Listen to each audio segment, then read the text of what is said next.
গ্রামে দেবু, শ্যামা আর কৃষ্ণলাল অনেক বছর ধরে খেতিবাড়ির কাজ করত।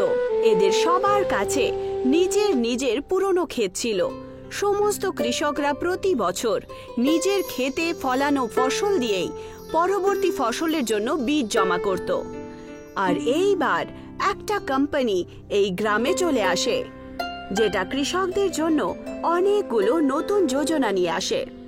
এই যে শোনো দাদারা, আমি তো শুনলাম যে একটা কোম্পানি আসতে চলেছে, যে সমস্ত চাষিদেরকে আধুনিক বীজ আর খাদ্য দিচ্ছেন। হ্যাঁ, এই কথা আমিও শুনেছি। আমার ছোট কাকুও তো ওই কোম্পানিতে জড়িত রয়েছেন, কিন্তু আমার তো মনে হয় না যে এই কোম্পানির সাথে জুড়ে আমাদের কোনো রকম লাভ হবে। যদি আমরাও ভালো বীজ আর ভালো খাদ্য পাই, তাহলে আমরাও তো আমাদের জমির উর্বরতা অনুযায়ী ভালো ফসল ফলাতে পারি। কৃষকরা একে অপরের সাথে কোম্পানির ব্যাপারে কথা বলছিল। তক্ষুনি কোম্পানির ম্যানেজার কৃষকদের কাছে চলে আসে আর ওদেরকে কোম্পানির ব্যাপারে বলতে শুরু করে। সব চাষি ভাইরা আমার কথা মন দিয়ে শুনবেন। আমি মায়াপুর কোম্পানির ম্যানেজার। আমাদের কোম্পানি সমস্ত চাষিদেরকে অনেকই কম দামে নতুন বীজ আর খাদ্য দিচ্ছেন। আর এর সাথে সাথে এখন থেকে আর কোনো চাষিদেরকে নিজেদের ফসল চাষ করার জন্য বাজারে ঘুরতে হবে না। আমাদের কোম্পানি সোজা চাষিদের কাছ থেকেই ফসল কিনে নেবে। আরে বাহ, এই তো দারুণ ব্যাপার হলো তাহলে একটা। এতে তো সব চাষিদের খুব লাভ হবে। এমনিতেই চাষিদের অনেক সমস্যা, সেগুলো সব দূর হবে। সেই জন্যই তো আমাদের এই কোম্পানি এত ভালো একটা যোজনা বের করেছে, যাতে সমস্ত চাষি ভাইরা খুব সহজে চাষ করতে পারে।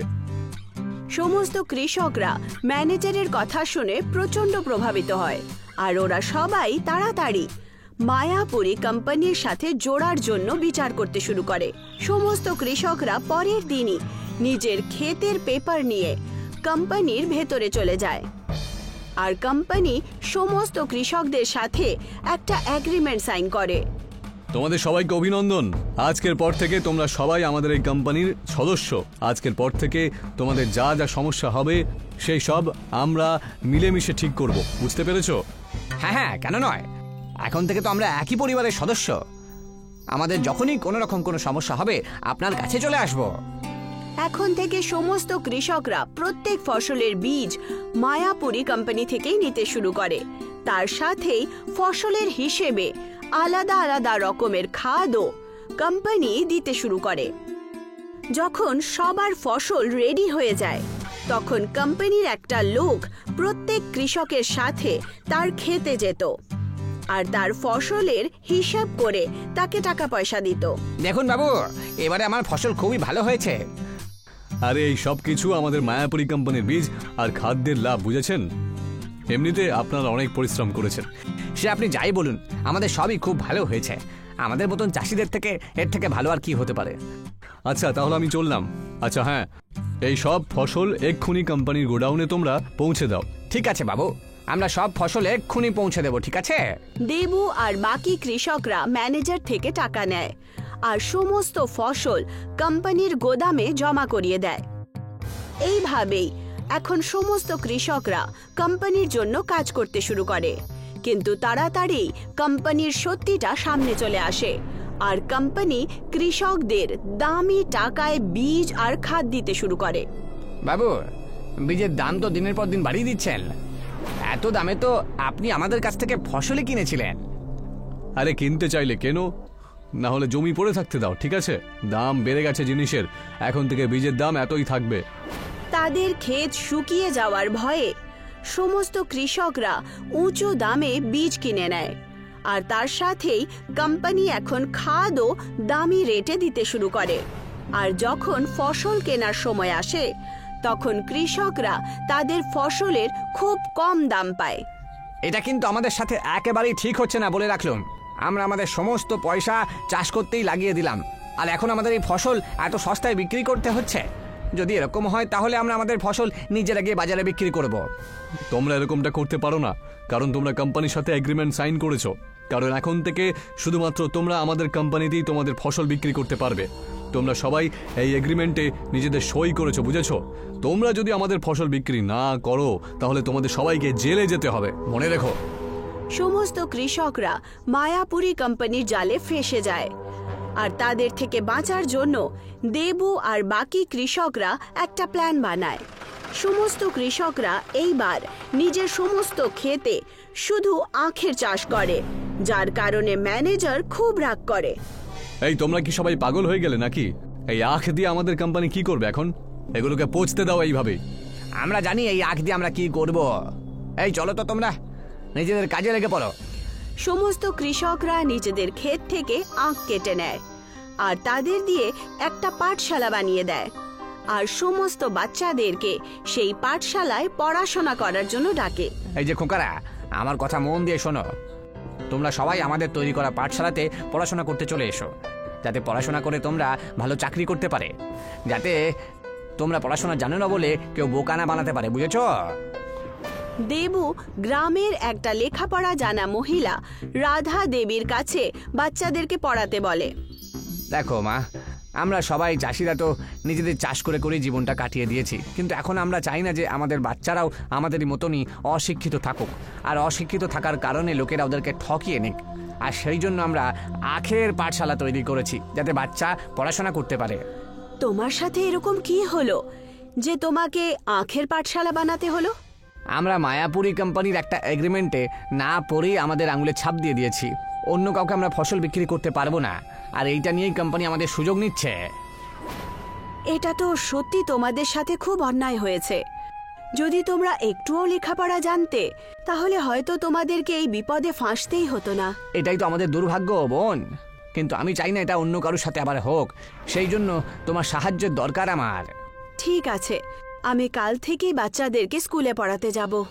এখন রাধা দেবী দেবু আর বাকি কৃষকদের বানানো আখের পাঠশালায় গরিব বাচ্চাদেরকে পড়াতে যাওয়া আসা করত, আর সমস্ত গরিব বাচ্চারাও মন লাগিয়ে লেখাপড়া করত।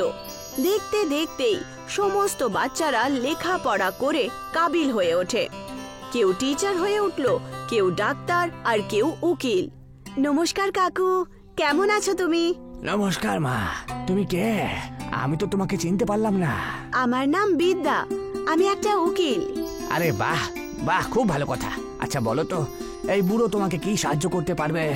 কাকু, আমি আপনার বানানো আখ পাঠশালা থেকে পড়াশোনা করেছি, আর সেই পাঠশালার কারণেই আমি আজ উকিল হতে পেরেছি। বাহ বাবা, এ তো আমাদের চাষি ভাইদের জন্য গর্বের ব্যাপার যে আমাদের বাচ্চারা আজকে এত উপরে চলে গেছে। আমি আজ এখানে আপনার সাহায্য করতে এসেছি। কিরকম কিরকম সাহায্য? আমি তো ঠিক বুঝলাম না। আমি জানতে পেরেছি যে মায়াপুরি কোম্পানি আপনাদের সমস্ত কৃষকদের সাথে ধোঁকা করেছে। সেই কোম্পানির ম্যানেজার আপনাদের অশিক্ষিত হওয়ার ভুল ব্যবহার করেছে, আর ওরা সবাই আপনাদের কৃষকদের শোষণ করছে। হ্যাঁ মা, আমাদের সাথে অন্যায় তো হচ্ছেই, কিন্তু আমরা কি করি বলো? এখন আমি আপনাদের সাহায্য করব কাকু। আমি কোর্টে আপনার কেস দেব, আর কোম্পানির কাছ থেকে আপনাদের এগ্রিমেন্ট শেষ করিয়ে দেব। ব্যাস আপনি কোর্টে সবকিছু সত্যি সত্যি বলবেন যে আপনার সাথে কোম্পানি কিভাবে বিশ্বাসঘাতকতা করেছে। ঠিক আছে মা, আমি জজ সাহেবকে সব সত্যি কথা বলে দেব। এখন বিদ্যা সমস্ত কৃষকদের কেস কোর্টে নিয়ে যায়, আর জজ সাহেবের সামনে সমস্ত কথা বলে। সমস্ত কৃষকরা নিজের নিজের বয়ান দেয়। জজ সাহেব সমস্ত ব্যাপারটা বুঝতে পারেন, আর কোম্পানির ম্যানেজারকে আদেশ দেন যে উনি যেন সমস্ত কৃষকদের এগ্রিমেন্ট থেকে ফ্রি করে দেন, আর তার সাথেই কৃষকদের সাথে হওয়া শোষণের জন্যেও সমস্ত কৃষকদেরকে বকশিশ দেওয়া হোক। তোমাকে অসংখ্য ধন্যবাদ মা, ওই কোম্পানির জাল থেকে আমাদেরকে বের করে দিয়েছো। এখন সমস্ত কৃষকরা নিজের নিজের ক্ষেত আর ফসলের মালিক নিজেই ছিল, আর তার সাথেই সমস্ত গরিব বাচ্চারা আখের পাঠশালায় পড়াশোনা করে নিজের উজ্জ্বল ভবিষ্যতের তৈয়ারি করতে লাগে।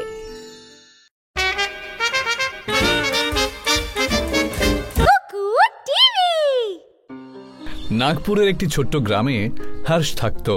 হর্ষ নিজের মা বাবার সাথে বাস করত। হর্ষের বাবা একজন গরিব চাষি আর মা দর্জি ছিলেন। ওরা দুজনাই নিজেদের কাজ করে সংসার চালাবার চেষ্টা করত। হর্ষের পড়াশোনার খরচ বেশি হওয়ার কারণে ওরা দুজনই খুবই চিন্তিত থাকত।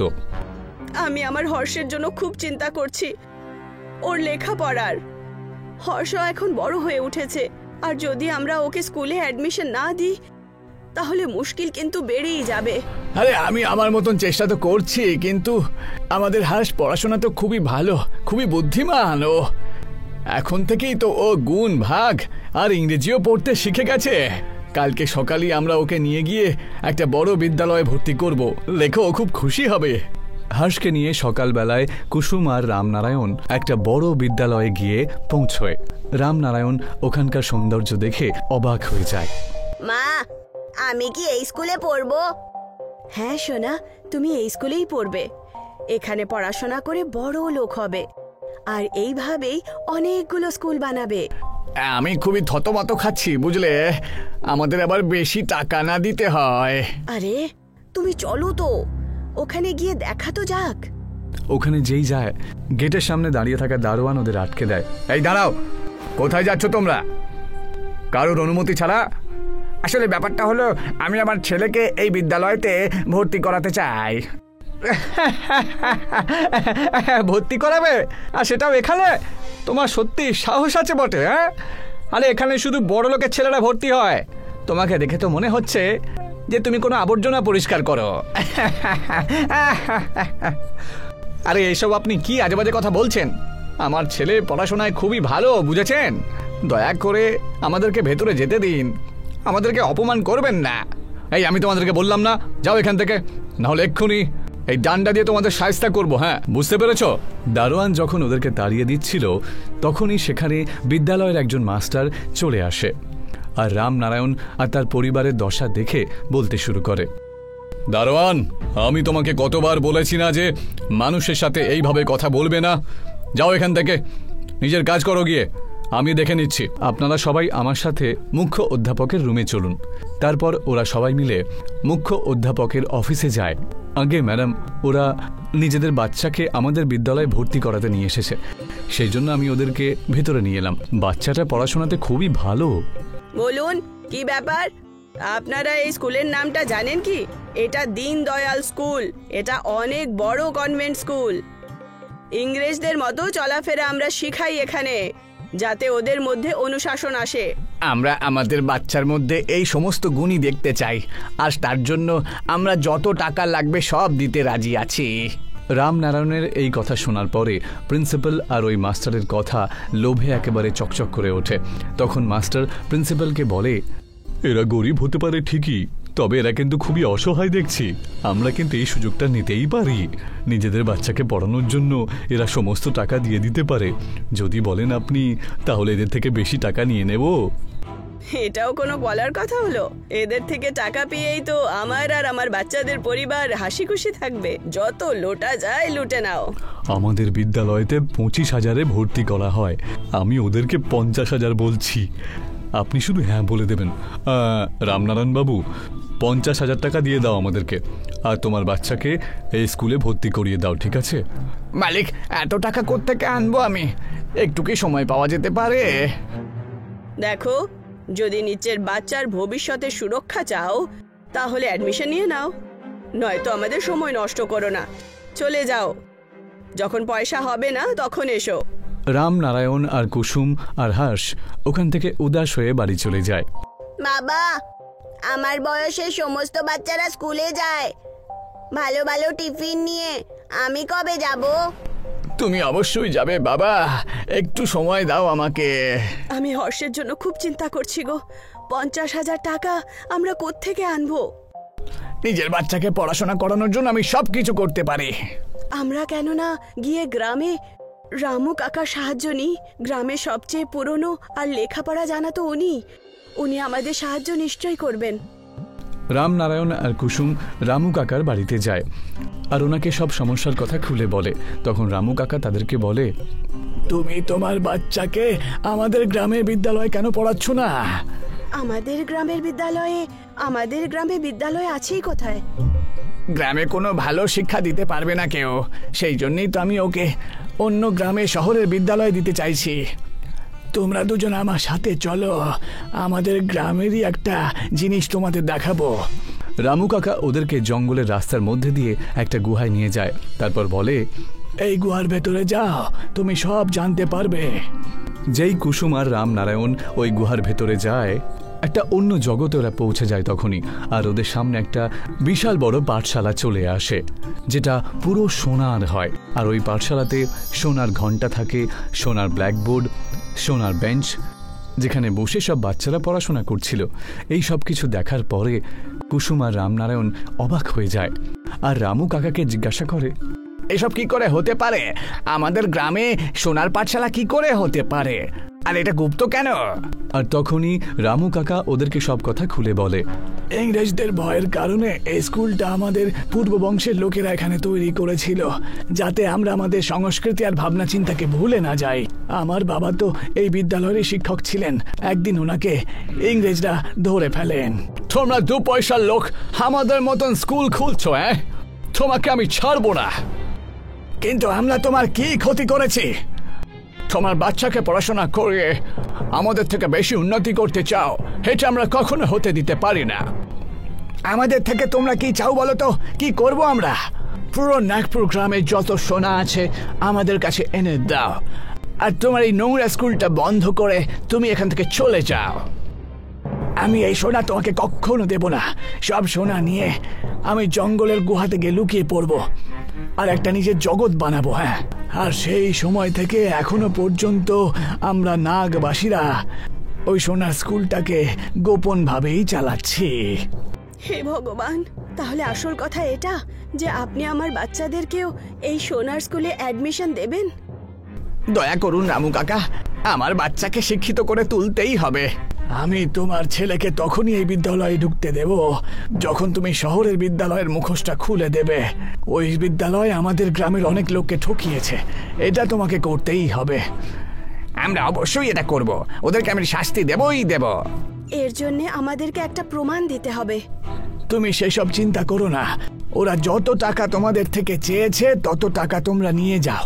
আমি পিছন থেকে পুলিশকে বলে দেব সব। পুলিশ তখন হাতে নাতে ওদেরকে ধরবে। কুসুম আর রামনারায়ণ ঠিক তেমনটাই করে। ওই বড় লোকদের বিদ্যালয়ে টাকা নিয়ে ওরা পৌঁছে যায়, আর রামনারায়ণ প্রিন্সিপালকে বলে, আগে এই নিন আপনার টাকা, পুরো 50,000 রয়েছে। হ্যাঁ হ্যাঁ, এসো এসো। আমি তো আগে থেকেই জানতাম যে তোমরা নিজের বাচ্চাকে আমাদের স্কুলেই পড়াবে। আরে এত ভালো স্কুল যে, আর কোথায় সোনার সেই বাজে পাঠশালা। দাও, আমাকে টাকা দাও। রামনারায়ণ যেই পয়সা প্রিন্সিপালকে দেয় আর প্রিন্সিপাল হাতে টাকা নেয়, ওই রুমের মধ্যে সঙ্গে সঙ্গে পুলিশের লোক চলে আসে আর ওনাকে হাতে নাতে ধরে নেয়। জেলে তোমাকে কঠিন শাস্তি দেওয়া হবে। আমি আর আমার বর পরিশ্রম করে দিন রাত লোকেদের বাড়িতে কাজ করে নিজের বাচ্চাদেরকে পড়াতে চাই, আর তুমি হলে তোমার তো লজ্জাও করে না। প্রিন্সিপাল আর মাস্টার দুজনেই হাতে নাতে ধরা পড়ে যায়, আর তারপরেই হর্ষ ওদের গ্রামের সোনার পাঠশালায় ভর্তি হয়ে যায়।